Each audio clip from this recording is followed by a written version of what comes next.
Thank you so much for being with us today. We know you have a really busy schedule, so we really appreciate you taking time to come. We're very happy to be here. Wonderful.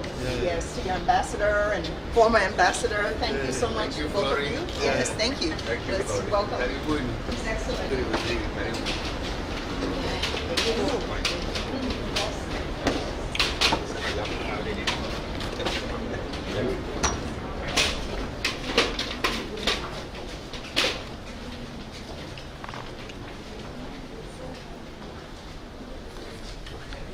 The second president passed on when I was here.